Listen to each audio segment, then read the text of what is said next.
Rye. What's the secret sauce? What's the magic key that we need to crack that nut that is the goopy mess with rye? So, on today's bench episode, we're going to go over that. We're going to talk about rye, what causes that goopy mess, and what we can do to combat that as home distillers. So, stay tuned. Let's get to the bench.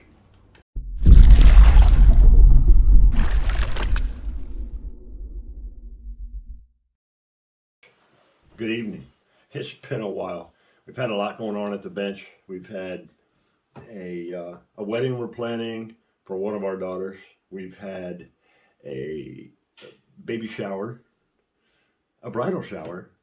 We're moving, so the Grain Bench family is moving, and we have our youngest daughter on naval deployment. So it's been a crazy past 6 months for us, but we're back, and we're glad to be back, and we're gonna keep pushing out good content for you. There's been a lot of videos coming out, several channels that we all commonly watch that are in the genre of brewing and distilling that have talked about rye.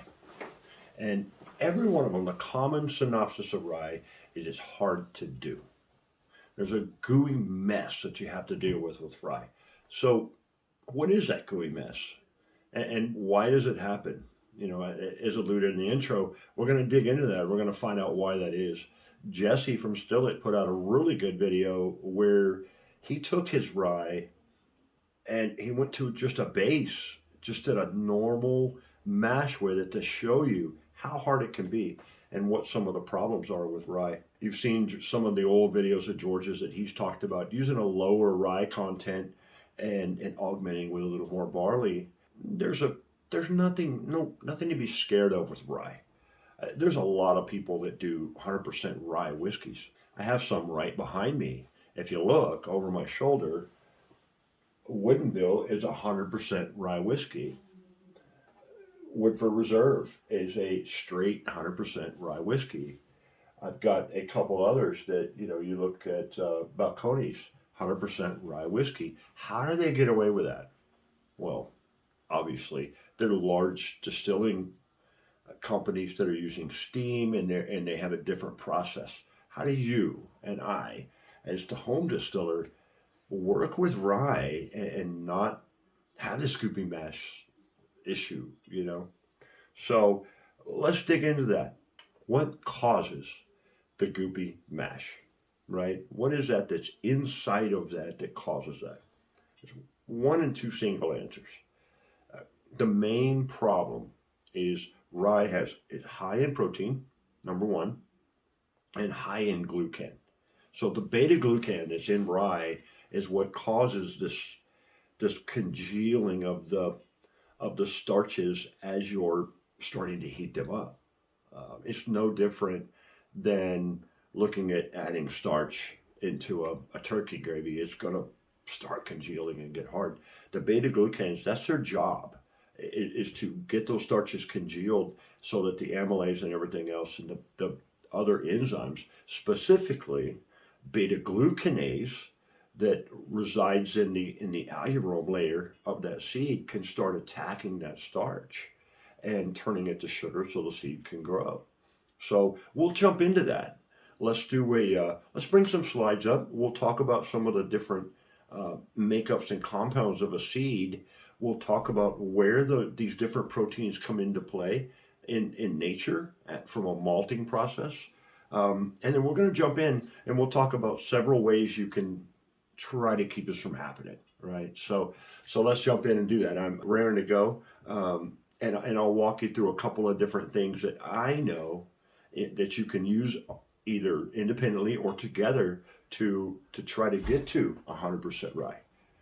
I enjoy rye, and making 100% rye whiskey for me is fun. It is problematic, but it's fun, and I can churn out a pretty good product. So let's talk about how I do that. There's 1,000 ways to do it.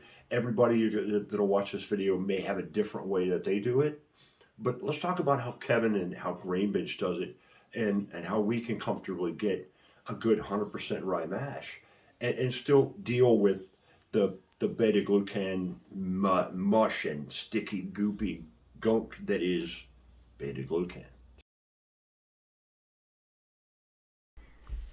So what is the big beta glucan mess that we always hear about? Well, there's a long discussion. This could be a long video just talking about beta glucan and the different compounds in the seed that cause that heavy viscosity when trying to do a mash. We can break it down really, really simple. We know that in the alurone layer on the outside, beta glucan, along with some of the other chemicals and proteins that are in there, are used to protect the seed from bacteria, microorganisms, and things that try to attack the seed from the outside, right? We also know that just underneath that alurone layer is where beta amylase, alpha amylase, and some of those other proteins and enzymes reside. The seed itself uses both of those as a protection and a way to turn itself on and grow a plant. So, the long and skinny of that is that the beta-glucan is there for a reason. It's a protective layer. We have to combat that. So how do we do that? We know Rye's an awkward customer. It'll turn to glue when mashing. And during fermentation, if it's not handled correctly, it can foam wildly during the fermentation cycle. So, there's no single process or single way of really dealing with rye. Every country, every distiller, they have their own way of doing things. In the US and Canada, we can use enzymes. In commercial alcohol, they can use enzymes. In Scotland, they cannot. They can only use the natural occurring enzymes.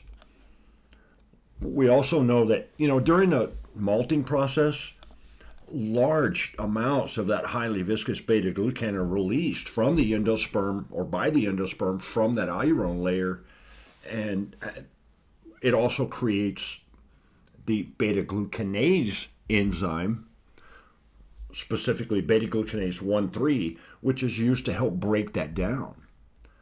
The beta-glucanase enzyme, we know, is very particular that it will deactivate above 122 degrees. So there's really two common processes used by most home distillers like us, right, and other even large distillers that are working with rye. You use a heavy enzyme or a stepped mash, which is called a protein or glucane rest phase during your mash. You could use both. I use both. We do have several tools in our tool belt. So we can use our natural beta-glucan and beta-glucanase enzymes that are in malted barley, malted rye. So if you're going to go with rye, go with a malted product. Use a high-quality malted product, and you're going to use those enzymes that Mother Nature's already given us. The other things are, just like HTL that you're going to use for doing corn and things like that to circumvent that corn mess. You can use from Sibstar, you can use a beta G.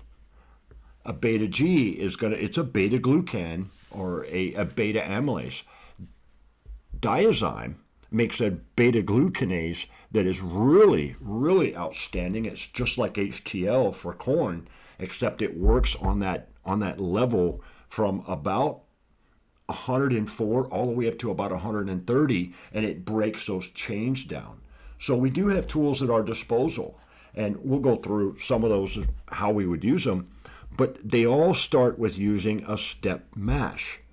So we want to understand what a step mash is and the process to doing a step mash.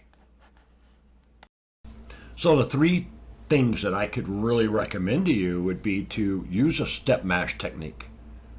Use a high quality malted product, whether you're going to go with a barley added in or 100% rye. Use high quality product when you're talking about malting. Use heavy doses of commercial enzymes. I would say double dose. Use a double set.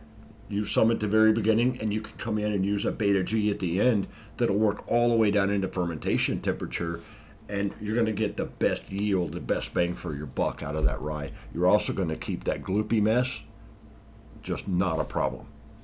So let's look at the process. We'll actually run through a couple of short videos and show you the process of going through each one of those steps. So we're going to start with our water. We're going to start heating up our water. We're going to get that water to right at about 130 degrees strike temperature, right? And then we're going to go ahead and put in probably 2/3 of your rye grain. You're going to put that into your, I use a cooler. So you're going to put that into a cooler with a false bottom. And you're going to prep that water. You want it to 130. When you put in your grains, you're going to put in about 2/3. Put that in there, and you're going to let that set for 20 to 30 minutes. And you'll notice, I grind mine a little rougher, but you'll notice it is pretty watery. So we've got our extra water in there.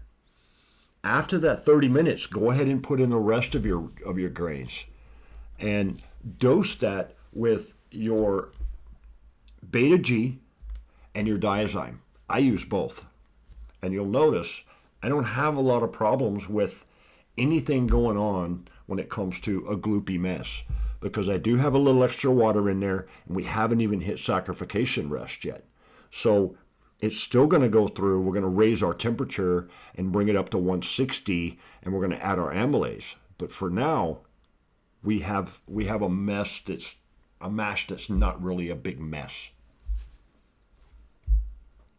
You can see in the slow motion some of the sloshing of the water. There is going to be a little gloopiness. There's going to be a little stickiness, but that's to be expected with rye.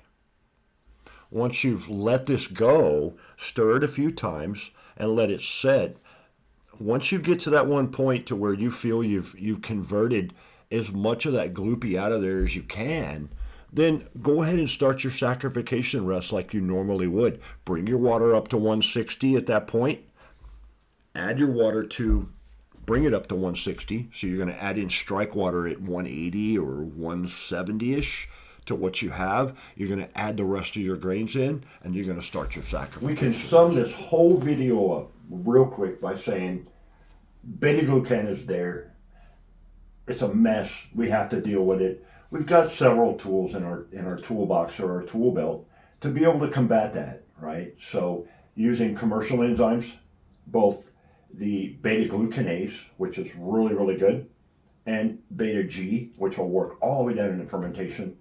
And then your process, a step mash, bringing it up, letting it sit for a little bit. Don't fret it. If you got to let it sit a little longer, if you need to double dose or add extra of your enzymes, do so.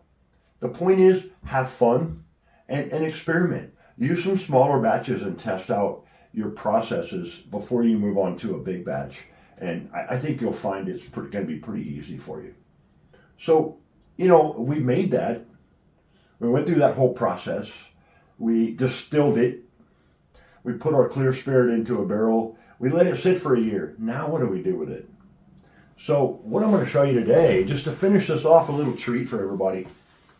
I have right here a couple of barrels that we've dumped. It was a high rye bourbon and 100% rye that it's a little bit left over. I kind of mixed some out of the barrels you see in the background here. Let's make an old fashioned, and then let's make a twist on the old fashioned. So what I want to do today is show you just a typical old fashioned. We can stop there, or we can take that old fashioned and we can go a little farther and we can do an orange chocolate old fashioned. So one of the pieces we'll inject in here is a smoked glass. I've already smoked the glass. I simply did that by laying out some of our pellets, getting them going, flipping the glass over, and just letting it go ahead and take the smoke.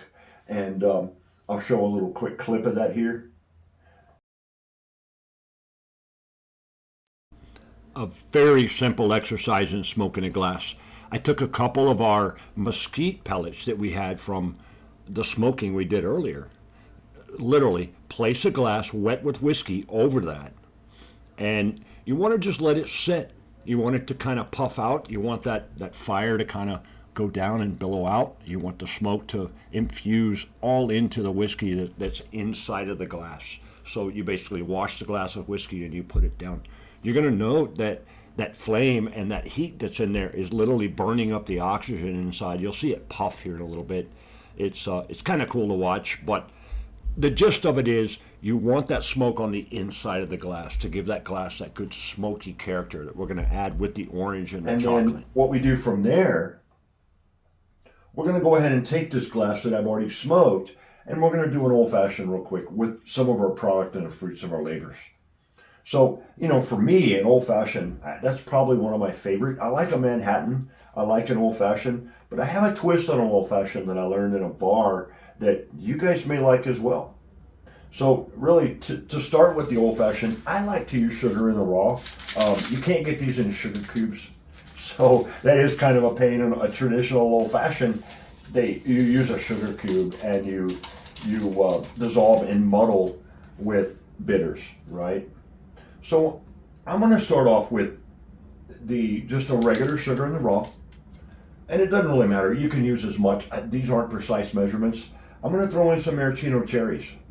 I'm also, because I'm a big orange fan, I'm going to throw some orange in there. And then we're going to take on top of that, we're just going to use a typical aromatic bitters. Pick whichever one you like. There's so many out there. The Angostura is my favorite, but there's so many different brands. So with the typical bitters, we want to go ahead and do 3 dashes of a typical bitters. And here's where it varies. A neo-modern or a modern old-fashioned uses a grenadine, and it uses some different flavorings in there to give it some enhancements. We're going to go in now with an orange bitters, and I'll do 4 of those. The other thing I'm going to want to do is add a little bit of grenadine. And again, whatever grenadine you have at your local market is probably good. The juice off of your maraschino cherries, I can show you, I have some right here. The juice off of those works just as well as a grenadine, just so you know. But it doesn't take much. Just a little tiny bit. We're going to add a little sweetness to it to kind of knock off some of the bitter and the rye spicy. So we're going to add a little sugar to that. A little sweetness from the cherry. So we'll stir it around, and then we're going to muddle this, and we'll muddle it around, get the cherries all good and done. The goal with this is to get the sugars done. You want those muddled together as best as possible, right? So there's our muddled product. At this point, I have a smoke glass with our bitters and our cherry and orange muddled. So the next step on that is always, as always, you want to add ice. And I've got some ice here. We're going to throw in just a couple. I'm trying not to get a real big one. We'll throw some ice in. And from there, it's a matter of taking 2 ounces, 1.5 to 2 ounces. I'm doing 100 proof, just cast strength, 100 proof. So I'm going to go with 2. If you're going with a 120 or a 105 or a 110, you may tone it back a little bit. You may want to go a little more, depending on how much you like in your drink, right? So we're going to go in here, and I already know it's about 1 inch in my Glencairn glass is about 2 ounces. So, I'm going to go ahead and go. Well, we'll go there. A little bit for the drink, a little bit for the chef, right? So we'll add that in. Oh, that's a high rye bourbon that was done with corn, wheat, and rye. And then I also blended in, so it's about 1/3 of that with 2/3 100% rye, malted rye whiskey. So we're going to go right over the top of that. And then we're just going to stir it. We'll stir it up, get it good and mixed in. And then, of course, you always take and finish off your old-fashioned with a little bit of orange. You always do a little bit of orange, and you do some maraschino cherries. Some other people like to go ahead and add an orange to the edge. So in this case, you would just muddle the edge of your glass, put your orange in. That's an old-fashioned. That's a traditional or a modern old-fashioned. It's a twist on a traditional old-fashioned. It's a modern old-fashioned. It's ready to go. the twist that I learned for a neo-modern old-fashioned, if you want to sip, stop right here. If you want a little extra, you want a little flavor, you want a little change, what I learned from a couple of the bars I went to is add some extra ice. That's why I saved some back, by the way. We're going to add some extra ice in here. We're going to go ahead and we're going to muddle that ice in. We want that drink to be nice and cold. There's a reason. You're going to go with a splash at this point of just a ginger ale. You're going to take your ginger ale. We're going to do a splash of ginger ale. And we're going to go ahead and we're going to stir it up. My orange is trying to escape, by the way. He didn't like being on there. So we're going to stir that in. Here's the kicker, the clincher to the whole thing. We have a smoky glass. We have a smoky old-fashioned. We added a little ginger to that rye. So, magic shell. I watched the bartender use magic shell. The reason they like magic shell is when you put it on top of that ice, it's immediately going to get hard and it won't muddle in or blend into your drink. But you take a magic shell and put right over the top. Let that sit. It doesn't take much. Doesn't take much at all. Let that sit for a little bit. You'll be astounded at the chocolate flavor that you're going to mix with this rye and with the orange and the flavors that it's going to bring out once that's all said and done. So there you go. That's what the bartenders call a neo-modern old-fashioned. They add orange and chocolate to it, and it gives you this almost chocolatey, dark flavoring to your old-fashioned. And then the ginger, of course, is going to enhance some of that rye spice, but it's going to give you that subtle ginger flavor as well. So, cheers, everyone. Drink up. Glad you came to the video. Glad you got to watch it. Again, we're back. And so I just wanted to show you some little fruits of the labor stuff. We do all of this stuff on the bench all the time. Today we're going to enjoy it. So have a good one. Till we see you next time. Thanks for watching. And just keep looking out. I've got some more coming.